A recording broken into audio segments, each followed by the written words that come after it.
I'm so excited to dive into yet another Rebel Radio conversation with my dear friend Marie. Marie had me as a guest on her podcast, Finding Fertile Ground, and I'm so honored to have her as a guest on my show. Marie, welcome to Rebel Radio. Thank you so much, Cindy. It's great to have another conversation with you. Always. So tell us a little bit about yourself. Who are you? What makes Marie Marie?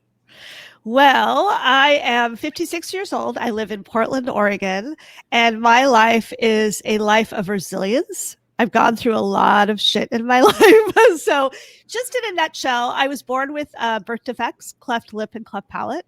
So my whole childhood was full of a lot of surgeries and some bullying and stuff like that. And then I went to college, got an English degree, then went off to Japan to teach English in Japan.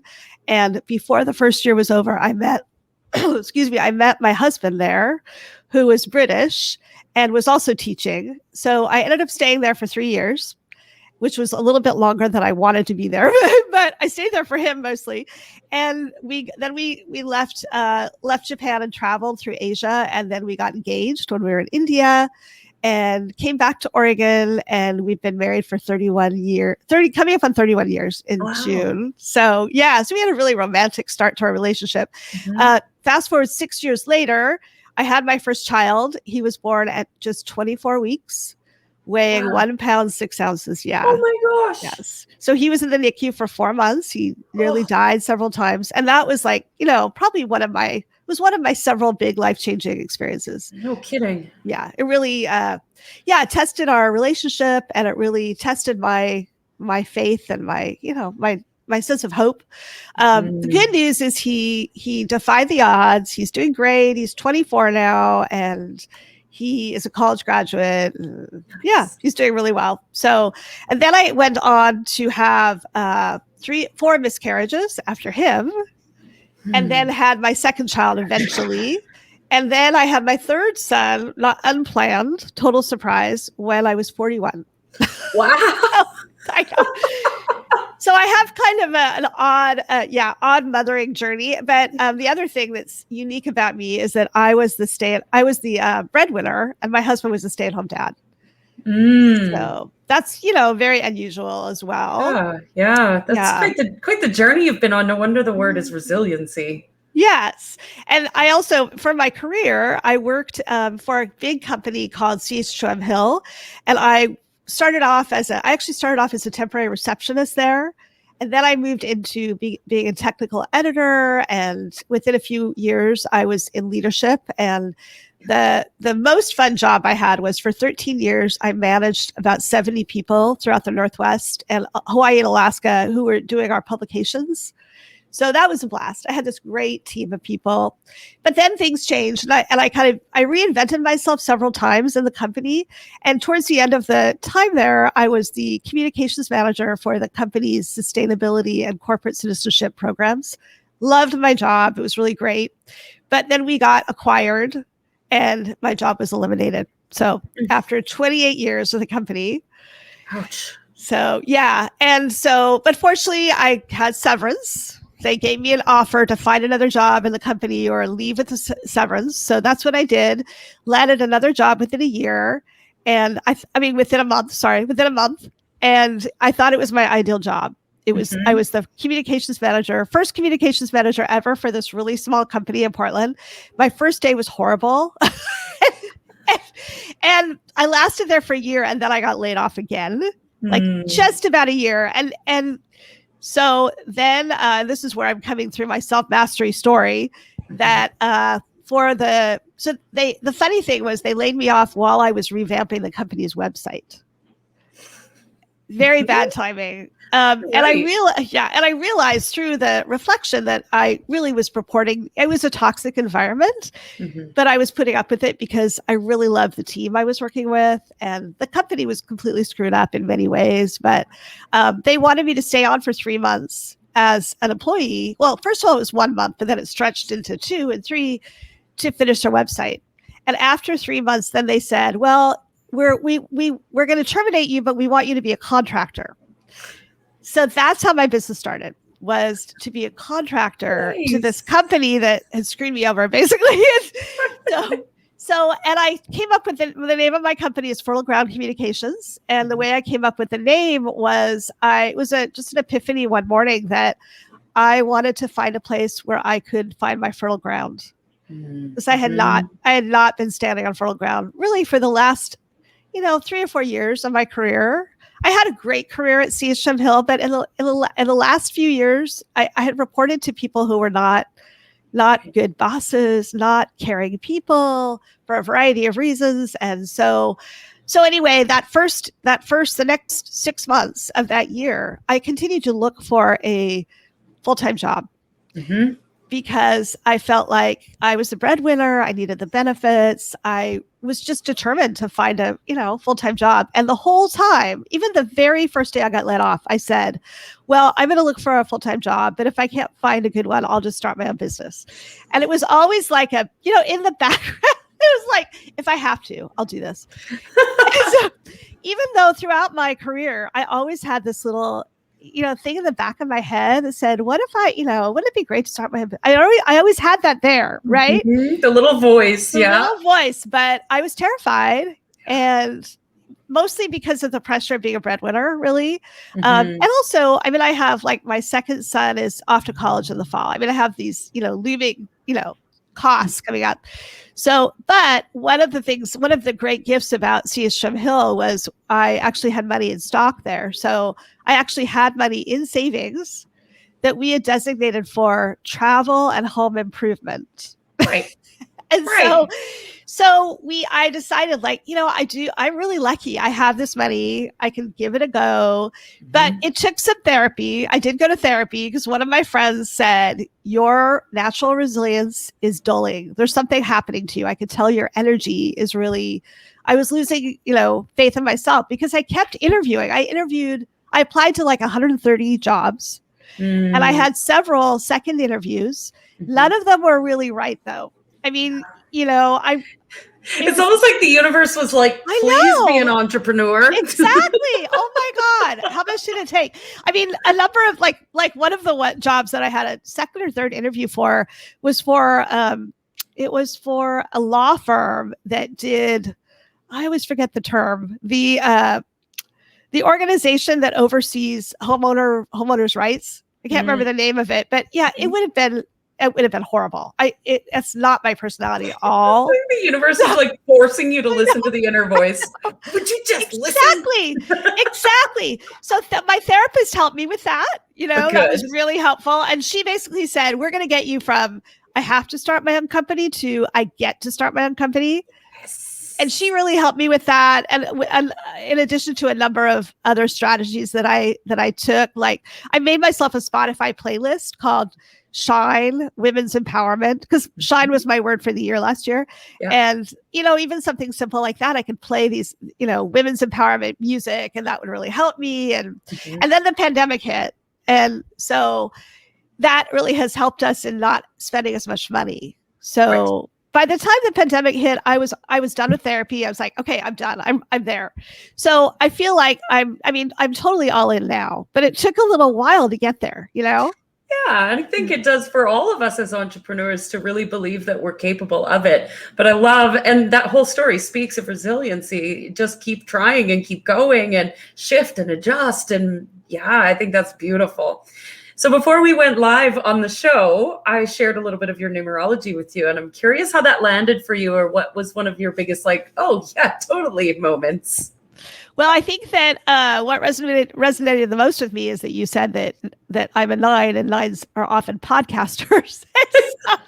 So I started my podcast last July, and I have to say that has been, one of the joys of my life. Just meeting, I'm an extrovert, but I'm a shy extrovert. Mm-hmm. So before the pandemic, I was going to these networking meetings, and they were just not comfortable for me. I was really a fish out of water too, because they were not in the same kinds of businesses that I was, and they were really pushing the networking, but it didn't feel right, So yeah, it just did not. Okay, my family members just walked in the door, and I'm live on a video, so don't say anything. Hello, family member. anyway, I started the podcast mostly after George Floyd was murdered, and I was interviewed. I wrote an article about white women's tears, and I was interviewed by a couple of people, Jackie Capers Brown and Charles Jackson II, who are both on the East Coast, both Black people on the East Coast. And they inspired me to start a podcast because I enjoyed my conversations with them. And I realized after interviewing with Jackie that Jackie is one of the most resilient people I've ever met. I already knew that resilience was my word. And it's, it'll be my next tattoo, it's my word. And so I thought I want to tell stories about people who've really gone through a lot and come out stronger on the other side, which is why I had you on as well. Yeah, I loved your podcast. It's such a fun show. And it was really, you pulled stuff out of my story that I've never actually publicly shared before. And yes, it was great. So thank you for that. I appreciate it. So a lot of people tell me that. Yeah. You have a way about you. It's the ruling number 9. Is that it? Is that why? Yes. So along your journey, I mean, resiliency and self-mastery are pretty much the same thing, but I'm curious how you would define self-mastery. The way I would define it is having faith in yourself and having the tools, or either finding or developing the tools around you to support you. For me, one of the keys really that really helped support me was my community. And that helped me along my way to really have faith in myself. When I didn't have the faith, they would say, Marie, you got this. You're going to, as soon as I got laid off, my friends would say something better's coming, Right. So that helped me when I didn't feel as confident myself. So that's one of the tools I really would recommend for everybody to really cultivate a strong supportive community before you need it. Have your people. Your people. Yeah, exactly. Yes. So one of the things we're really passionate about talking about here at Rebel Radio is this concept of wealth. And wealth can be a really triggering word for some people. And so I'm looking to redefine the word wealth for entrepreneurs out there. I find that a lot of the entrepreneurs that I work with, we tend to have this like starving artist complex. And so I'm curious what wealth means to you. Well, at the beginning of my journey last year, I set a goal for myself, and that was that I would bill 50% of the time, which would replicate my salary when I was making a good salary at Seastrom Hill, billing 50% of the time. I'm not there yet, but I mean, it's getting better and better. And also that I would be making enough money where I could take take a month off each year to travel. So that is my wealth dream right now. And then also having enough money to, help my kids get through college is a big piece of it as well. So, so it's not even really about the money. It's about how you can experience life and how you can live life to its fullest and support your children. And it's more about the experiences than the money in the bank account. The money just supports the dream, right? That's to me what wealth is. Yeah, definitely. And something that you were sharing with me before really brings home the concept of wealth to me as well. And I am really passionate about seeing businesses and companies that are building more sustainable models that are more socially responsible. And you're starting a new podcast that's supporting these businesses. So can you share a little bit about that? Because I'd love for our listeners to know about it. Yes, I'm starting a new podcast called Companies That Care. And this came to me because a relative, my husband's cousin, said to me, where are you going with your podcast? And I started thinking about it. And I've loved the podcast journey, but it's not directly related to my business because my business is about storytelling. So it's connected, but my passion is about organizations that are making the world a better place. Oh, yes, please. Last year, during the summer, I actually created my own corporate social responsibility policy for my business. Even though I'm only a business of one, I felt like this is something that this is the kind of company that I want to create, right? And part of it is using my platform to help people, underrepresented folks get their stories out there. But also, I've also agreed to made a commitment to myself that I would donate 10% pro bono work and also give discounts to organizations that benefit people of color. So things like that. And so So I've started, I put out the call for guests on Facebook, and I've had a huge influx of interest. Yeah, you said you were booked up for like the next 6 months or something. Yes, I mean, huge interest, and some I've had to turn away as well. But I'm going to launch on Earth Day, April 22nd, I think that is. Oh, and that's perfect timing. Yes. Yes. And I'm going to, I know that the 2 episodes, I know I'm definitely going to feature. One of them is a fashion design brand in London that is completely sustainable. It's called the Trace Collective, and pretty new. It's only like a year and a half old. They started right before the pandemic. So very interesting story. And each product on their website is completely, you can trace it all the way back to the materials. It's really, it's really a cool concept. Yeah. And then the other one is a woman here in the Portland area who survived eating disorders. And she had a baby and went into a dressing room when she was like 6 months postpartum and couldn't find anything to fit. So she was like in tears in the dressing room. So she decided right then and there to to create a boutique for women of all sizes, where women will leave the boutique feeling beautiful no matter their size.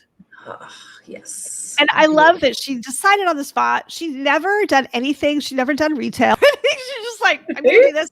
I just see something I don't like and I'm just going to fix it.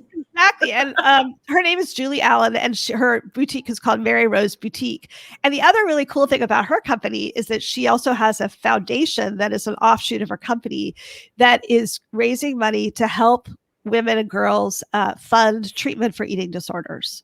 So again, it's completely connected to her journey and the purpose of her business. And those 2 are going to be part of my launch. I haven't decided on the third one yet, as I'm like looking at all the organizations and people that I'm interviewing. So some of them are former coworkers and just new people I'm meeting. It's just really fun. Oh, I just love that so much. And yes, podcasting is like the easiest way to network, I think. I get to meet the most fun people, and yeah, it's great. Totally. So what is one truth that you wish every entrepreneur knew? I would say be authentic. Yes, please. More authenticity. Yes. My dear Lord. Yes. Because I feel like some entrepreneurs, I mean, I'm a very high energy person, but sometimes when I see some entrepreneurs, they're like, off the charts energy, and it doesn't always feel very real. Yeah. You know what I mean? Yeah. It's so funny because I was just having a conversation this morning and yesterday about this very thing. And you see these big, bright, shiny entrepreneurs with the perfect hair and the perfect PDF and the perfect website, and everything's perfect. And their Insta stories are perfect. And you're like, I don't know if that's real. It doesn't feel real to me. And I mean, Rebel Radio, we don't edit anything here. We do authentic. And so to me, I think it's really important that we need to show up as we are, walk the walk, live in integrity. And then you get to show up exactly as you are. You don't have to fake it. And I think that's really important because people feel that vibration from you. Totally. Yeah, exactly. Yeah. So good. Well, Marie, I could talk to you for hours because Me too. I love you. But like as always, we end the show with one last question. What do you dream of for the world? I dream of a group of citizens, global citizens that care about each other. That care when certain races do not get the same opportunities as others, that care about the history of the way that white people have treated other people, and that care about, the greater good. That's, like with the pandemic, people who care about taking care of other people. That's my dream. Yeah. I think it feels like we're a long ways away from that, but we're getting there. We're getting there. Yeah. I think we're on the higher side of that. There's stories of hope, definitely. Absolutely. Absolutely. Marie, thank you so much for being on the show. Thank you, Cindy. It was so much fun.